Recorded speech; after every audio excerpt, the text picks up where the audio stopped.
الاخوان، هذا الفيديو هذا اللي غادي ننزل لكم اليوم هذا مصور اليوم نهار الاربعاء 22 ماي، يعني الاثمنه ديال اليوم. كاين الخوت واحد الغلا اكثر من اللي كتصوروا، ولكن هادشي كله الخوت كنديرو حنا.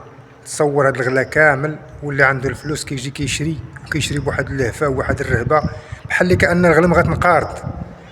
راه مازال الحال الخوت، يعني هاد الغلا اللي كتشوفوا راه ما يغركمش، راه مازال الحال، راه مازال هكذا 20 يوم. وحنا دائما راكو عارفين ملي كيبدا الغلا راه كتلا بالرخا، بنادم يصبر وبلاتي عليه. ودابا الخريف يعني ب5000 درهم و4000 درهم ما كاين شي كاع، هزو ديرو في الكوكوت. هانتوما غتشوفوا واحد المقيطع غادي نشرو لكم، داكشي كيدوخ والله العظيم الا كيدوخ. بالنسبه لداك الناس اللي كيبقاو ينزلوا عندي لصندوق الوصف وكيبقاو يعلقوا لي كيقولوا لي الغلا بزاف وكذا وكتقول للناس وكتصنع، انا ما عندي حواله، ما عندي رواه، ما حتى شي حاجه. انا عندي قناه كنبارطاجي مع الناس الواقع. الغلا خوتي راه من عند الله، والرخاء راه من عند الله، ولكن الانسان بلاتي عليه يصبر شي شويش. يتوكل على الله.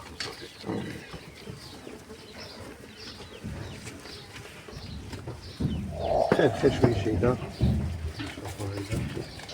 داك الشيدا مزيان.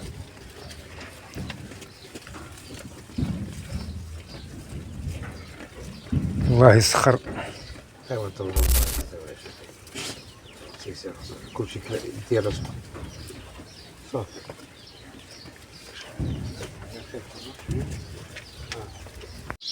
هانتوما الاخوان، هادو الحواله اللي مبيوعين.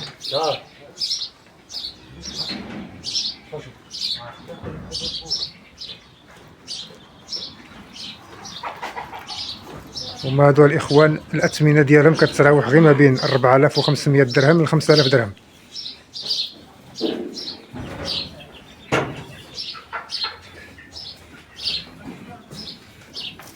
الاثمنه مزيانه، يعني الاثمنه بالنسبه للسوق. اليوم انا مشيت لعين داليا، السوق غالي على اللي عند هاد عمي احمد في الروا.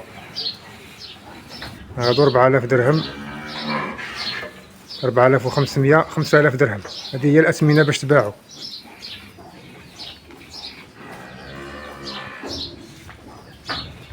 هادو 5000 درهم الاخوان.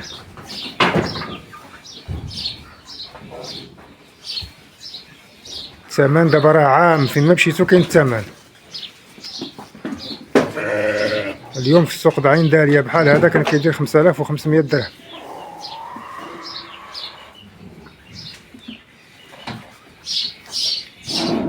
المهم الاخوان، الا بانت لكم شي حاجه صندوق الوصف تواصلوا معايا، نوصلكم حتى لعند السيد وتفاوضوا معاه، والله يجيب لكم التيسير.